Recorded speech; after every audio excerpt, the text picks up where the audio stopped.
Hello students, कैसे हैं आप सब लोग। आज एक बहुत ही प्रैक्टिकल प्रॉब्लम के साथ में आप लोगों के सामने उसका सलूशन लेके आया हूं।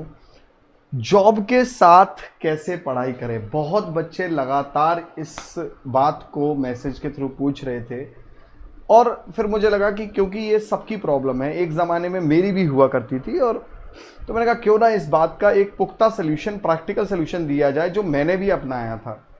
तो क्योंकि मैं खुद भी जॉब करता था अपने बीटेक के बाद में, और मैं तो बॉम्बे में था, तो देखिए बॉम्बे में सबसे ज़्यादा डिस्ट्रैक्शन अगर कहीं हो सकता है तो वो बॉम्बे में ही होगा। ठीक है, तो मतलब आप खुद सोच सकते हैं कि कितना प्रैक्टिकली ऐसा नहीं है। जब मुझ जैसा कोई एक एवरेज पढ़ने वाला लड़का किससे कर सकता है और उसके बाद पेपर क्रैक कर सकता है, तो आप लोग डेफिनेटली इसे अपना के टॉपर बन सकते हो। यार आप लोग तो मुझसे भी ज़्यादा इंटेलिजेंट हो। तो चलिए शुरू करते हैं। पहले मैं प्रॉब्लम डिस्कस करूंगा और फिर मैं उसके सॉल्यूशंस पर बात करूंगा। ये कुछ प्रॉब्लम्स मैंने इनकाउंटर करी हैं। जैसे सबसे पहली प्रॉब्लम, एनर्जी का डाउन होना। एनर्जी का डाउन होना सबसे पहली प्रॉब्लम। सर एनर्जी मेरी डाउन हो जाती है, थक जाता हूं शाम तक आते आते, क्या करूं। सुबह से शाम बहुत काम रहता है सर, प्राइवेट जॉब करता हूं। ऑब्वियसली सरकारी जॉब में जो लोग होते हैं उनको तो टाइम मिलता है, और सरकारी जॉब में ऐसा नहीं है, जो लोग होते हैं वो भी पढ़ाई करते हैं और पेपर आगे बढ़ने की इच्छा जो लोग रखते हैं। तो सरकारी जॉब में अमूमन इतना टाइम नहीं खपत होता जितना प्राइवेट जॉब में होता है। तो 8-8 10-10 घंटे की शिफ्ट होती है, तो थक जाता हूँ, क्या करूँ। ये समस्या किसके साथ है बताइएगा कमेंट करके। बॉयफ्रेंड, गर्लफ्रेंड या फैमिली को भी टाइम देना होता है सर शाम में आता हूँ जॉब के बाद में, फिर फैमिली को भी टाइम देना होता है। अगर किसी की शादी हो गई है तो वो अपनी फैमिली को देता है। अमूमन मम्मी पापा से इतना कोई मैंने देखा है बात करता नहीं है कि आधा आधा 1-1 घंटे बात करे। या फिर गर्लफ्रेंड बॉयफ्रेंड के केस में ऐसा होता है, अगर किसी का है तो वो इस चीज़ को जानता है भली भांति कि जैसी जॉब से वो फ्री होता है तो फिर वो खाना खाते ही फ़ोन पे बात करेगा, खाना खाने के बाद भी फ़ोन पे लगा रहेगा। तो ये सब समस्याएं होती हैं प्रैक्टिकली। मेरे साथ ये समस्या नहीं थी ऐसा नहीं है कि मेरे साथ ये समस्या थी। हाँ ऑब्वियसली मन किसका नहीं करता, मन करता था, बट जब आपका कोई गर्लफ्रेंड या वो होगी ही नहीं है ना, या आपका कोई बॉयफ्रेंड होगा ही नहीं, तो फिर डेफिनेटली बात है आप कहाँ कैसे करोगे। ठीक है, हाँ बट जिनके हैं उन लोगों को ये मालूम है कि ये समस्या उनके साथ में है, उनको भी टाइम देना पड़ता है। और इन दोनों ही केस में मैं आपको प्रैक्टिकल अप्रोच बताऊंगा। तीसरी सबसे बड़ी प्रॉब्लम, टेंशन। तीसरी सबसे बड़ी प्रॉब्लम है फैमिली या फिर जॉब की टेंशन। हर किसी की फैमिली की स्थिति अलग अलग होती है। किसी के साथ में फाइनेंशियल प्रॉब्लम होती है, उस इंसान को घर पे भी पैसा भेजना होता है, घर पे किसी की तबीयत ख़राब है उसको भी समझना होता है ना। और जॉब की टेंशन कि यार जॉब भी मेरी बची रहे, क्योंकि प्राइवेट जॉब है तो प्रेशर रहता है काम का, और काम नहीं करोगे तो फिर जॉब की भी टेंशन रहती है कि जॉब बनी रहेगी कि नहीं। या ऑफिस में पॉलिटिक्स होती है, उसकी टेंशन।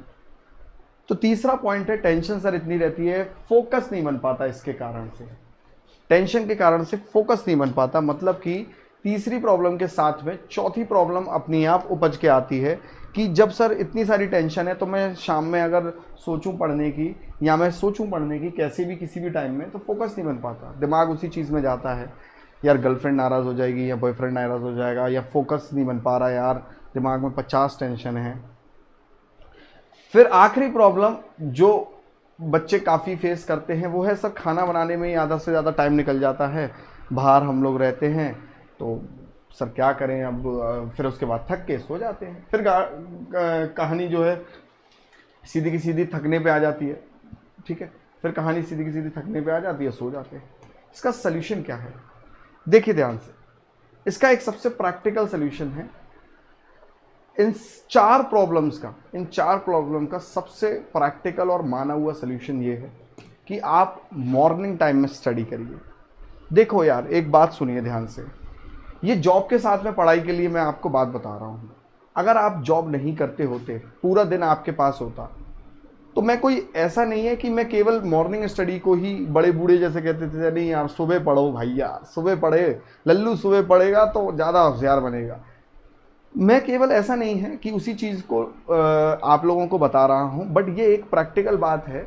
अगर आपके पास पूरा दिन का टाइम है, जॉब नहीं कर रहे हैं आप, तो आप जाहिर सी बात है बीच में रेस्ट लेके रात में पढ़ सकते हैं।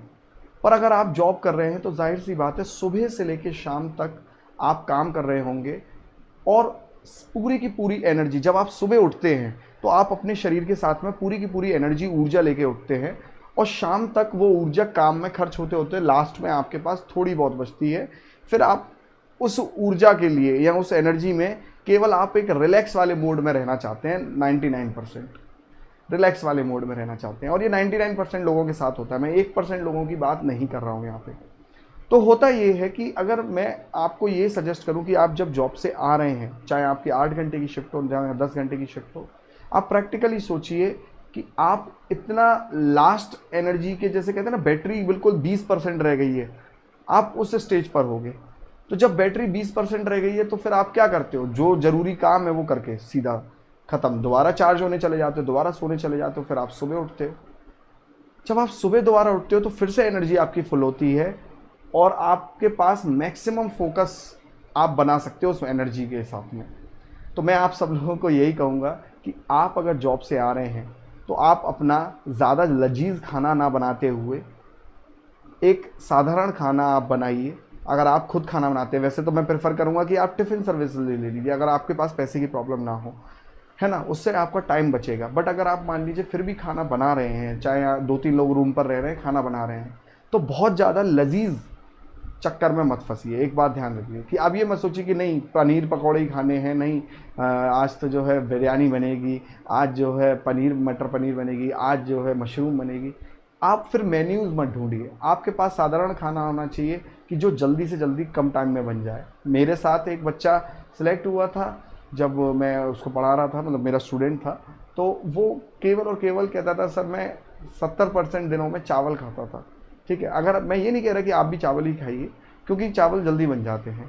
हाँ, आपको अगर अपनी समस्या का समाधान लेना है तो आपको कोई एक ऐसी चीज़ देखनी पड़ेगी जो जल्दी बन जाए। आपको जैसे खिचड़ी होती है, ठीक है, जैसे आपका शाम में अगर आप लाइट खाना खाएंगे तो बहुत बेहतर रहेगा। ठीक है, खिचड़ी होती है या कोई ऐसी सब्जी जो जल्दी बन जाए। याद रखिए, खाना जीने के लिए खाओ, खाने के लिए मत जियो। ठीक है, अभी कुछ समय के लिए रुक जाओ, जब तक आपकी जॉब नहीं लगी है तब तक आप खाना जो खा रहे हो ना केवल जीने के लिए खाओ। इतना खाना है कि बस आप जीते रहो और काम करते रहो, ना कि जीने के लिए खाओ कि मतलब आपको निकल पड़े एकदम खाने पीने के लिए बहुत लंबे रूट पे। याद रखिए, फिर उसके बाद आप सो जाइए, सो जाइए। उसके बाद में आप जब थोड़ा सा कोशिश करिए कि जल्दी उठने का प्रयास कीजिए, क्योंकि जितनी जल्दी आप सोओगे, देखो आप जल्दी उठोगे, मैं गारंटी आपको दे रहा हूँ, अगर आप जल्दी सोओगे तो आप जल्दी उठोगे, जल्दी सोओगे तो जल्दी उठोगे। और जब आप जल्दी उठोगे तब आपकी एनर्जी भी बहुत हाई रहती है, तो थकने वाला कॉन्सेप्ट खत्म। जब आप जल्दी सो जाओगे तो आपकी गर्लफ्रेंड या बॉयफ्रेंड या फैमिली का टाइम जो है आपको, वो भी आपका वहीं कट जाएगा। आप सीधा बोल दोगे कि भाई मैं बात नहीं कर सकता क्योंकि मुझे सोना है। ठीक है, फिर आप देखिए, जो फैमिली में टेंशन्स होती हैं उनको आप केवल सुन सुन के हटा नहीं सकते। बहुत सारी प्रॉब्लम्स फैमिली की ऐसी होती हैं जो आपको भी मालूम है एक कहीं ना कहीं दिल के अंदर, और मुझे भी मालूम है कि पैसे से 80% 90% सुलझ जाएंगी, सॉल्व हो जाएंगी। अगर आप पैसा अपने घर पे भेज रहे हैं या आप एक अच्छा इनकम कमाते हैं तो आपके साथ में वो टेंशन वहीं पे धीरे धीरे ख़त्म होने लगेगी, फैमिली की भी। तो आप वो टेंशन कभी लोगे ही नहीं। एक अच्छी जॉब अगर पालोगे तो आपको जॉब का भी प्रेशर नहीं होगा। ठीक है, तो ये सारी टेंशन क्यों है, क्योंकि अभी आप प्राइवेट जॉब में हो। अगर आप सरकारी जॉब पालोगे तो वो टेंशन भी आपकी ख़त्म हो जाएगी। तो आपने क्या करना है, फैमिली टाइम और जॉब, आपको थोड़ी देर के लिए उसमें इंगेज नहीं होना है, उसमें बातों में नहीं फंसना है। आपको क्या करना है, देखो जो टेंशन है वो चलती रहेगी, पर आपको अपना पीछे से काम करना है, उस टेंशन में इन्वॉल्व नहीं होना। ये नहीं कि एक एक घंटा बात करने में लगे हुए हैं फैमिली के साथ, उसी टेंशन को डिस्कस करने में लगे हुए, और डिस्कशन से कुछ नहीं होता। ठीक है, दोस्त के साथ में कोई प्रॉब्लम हो रही है उसको डिस्कस करने में लगे हैं, कुछ नहीं होता। ठीक है, और एक और बात याद रखिएगा कि आपको ना कहने की आदत डालनी पड़ेगी। यहाँ पर एक पॉइंट में सबसे इंपॉर्टेंट कहना पड़ेगा कि आपको ना कहने की आदत डालनी पड़ेगी कि नहीं मैं अभी बात नहीं कर सकता, सॉरी। चाहे सामने वाला रूठे या कुछ भी आपसे रिश्ता रखे या ना रखे, क्योंकि जो इंसान आपकी प्रॉब्लम समझेगा वही इंसान आपके साथ जीवन भर रहे तो ज़्यादा बेहतर है। ऐसे लोग जो आपकी टेम्परेरी प्रॉब्लम, आपकी टेम्परेरी हाँ या ना से अफेक्ट हो रहे हैं, वो लोग साथ में ना भी रहेंगे तो भी कोई फ़र्क नहीं पड़ेगा, याद रखिए। और जब आप सुबह उठेंगे तो जो फोकस नहीं बन पाता था, आप बिलीव मानिए कि आपका फोकस बनेगा, बिलीव मानिए आपका फोकस बनेगा। और एक और बात मैं यहाँ पे कह दे रहा हूँ कि मॉर्निंग में आप तभी जल्दी उठ सकते हैं जब आप शाम में जल्दी सोएंगे, याद रखिए, ठीक है। तो मैं भी जब जॉब से आता था तो यही करता था कि रूम पर ना जाके मैं लाइब्रेरी चला जाता था डायरेक्ट, ठीक है। आप भी लाइब्रेरी जैसी चीज़ ज्वाइन कर सकते हैं। लाइब्रेरी अमूमन इतनी जल्दी सुबह खुलती, लाइब्रेरी तो 24 घंटे आजकल खुलने लगी है, ठीक है। तो आप रूम पर भी ना पढ़ के कोशिश करिए लाइब्रेरी ज्वाइन कर लें, क्योंकि रूम पर सारे दोस्त होते हैं या सारे वो लोग होते हैं जिनके सामने हमें हिचक होती है पढ़ने की कि यार ये कैसा सोचेगा, यार छोड़, अब ये कहेगा कि यार ज़्यादा पढ़ने वाला हो रहा है। मत करिए, आप बैग उठाइए, सुबह उठ के चले जाइए। थोड़ा सा 10 दिन, 12 दिन, 15 दिन, 20 दिन आप ये करोगे, फिर आपकी आदत में आ जाएगी। मैं प्रैक्टिकली ऐसे ही करता था। मैं जॉब के बाद आता था तो मैं उस समय 24 घंटे की लाइब्रेरी नहीं होती थी, ये प्रॉब्लम थी। तो मैं जॉब के बाद आके सीधा चला जाता था, टिफ़िन अपना लाइब्रेरी में ही खाता था, ठीक है। और फिर उसके बाद में जब लाइब्रेरी रात में बंद हो जाती थी, ये प्रॉब्लम थी उस समय। आजकल तो 24 घंटे की लाइब्रेरी होने लगी है, ठीक है। तो आप क्या करिए, जल्दी उठ जाइए और लाइब्रेरी निकल जाइए, ठीक है। लाइब्रेरी निकल जाइए आप, और वहीं पे कुछ नाश्ते का जुगाड़ आप कर लीजिए ताकि वहीं से आप ऑफिस निकल जाएं। ये बहुत बेहतरीन तरीका है। जितना आप रूम से दूर रहेंगे, क्योंकि रूम पर आपके सब लोग होंगे। अगर आप अकेले रहना चाह रहे हैं, अगर आप अकेले रूम पे रह रहे हैं तो वो तो बहुत वेल एंड गुड चीज़ है, ठीक है। अगर किसी को फाइनेंशियल प्रॉब्लम नहीं है तो वो अकेले रूम पर रहे, मैं तो यही रिकमेंड करूँगा। बट अगर आप अकेले रूम पर नहीं रह रहे हैं, सब लोग रह रहे हैं, तो सुबह आप निकल जाइए, ऐसी आप कोई लाइब्रेरी ज्वाइन कर लीजिए जिससे आपको बेनिफिट होगा और कोई भी परेशानी नहीं होगी। तो याद रखिए कि जॉब वालों के लिए मैं स्पेशली कहूँगा कि वो रेस्ट करने के बाद में पढ़ें, क्योंकि आप साइकोलॉजिकल है। जब आप लेट नाइट जगते हैं ना, तो आपके मन में हमेशा वैसे ख्याल आते हैं, कभी कभी तो सेक्सुअल थॉट्स भी आते हैं आपके मन में, तो मन भटकता है। ये रात में बहुत फैक्ट बात है, साइकोलॉजिकल बेस्ड है, रात में हमेशा मन भटकता है। तो कोशिश करिए कि आप सीधा रात में सो जाओ जल्दी, मन भटकने की नौबत ही नहीं आएगी। और फिर क्या होगा, मन भटकता है तो इंसान को नींद नहीं आती, तो फिर वो लेट सोता है तो लेट उठता है फिर, ठीक है। तो उम्मीद करता हूँ आपको कारगर लगा होगा ये तरीका, और मैंने खुद ने अपनाया है, तो बिलीव करिए कि ये ज़रूर काम करेगा। बस एक थोड़ी सी स्ट्रॉन्ग ज़ील चाहिए, 10, 15, 20 दिन की आपको एक खुद के लिए मजबूती चाहिए कि हाँ मैं ये करूँगा, ऐसा करूँगा, ठीक है। और इस एनर्जी का याद रखना कोई भी तोड़ नहीं है। शाम में एनर्जी कैसे भी हाई नहीं रह सकती, और अगर एनर्जी हाई नहीं रह सकती तो फोकस बनेगा ही नहीं। तो बस सुबह का करिए आप सॉल्यूशन, और बताइएगा कमेंट करके कि कौन सी प्रॉब्लम आपके साथ में है, क्या आप वाकई में रिलेट कर पाए प्रॉब्लम से, कमेंट करके बताएंगे। Thank you and have a nice day.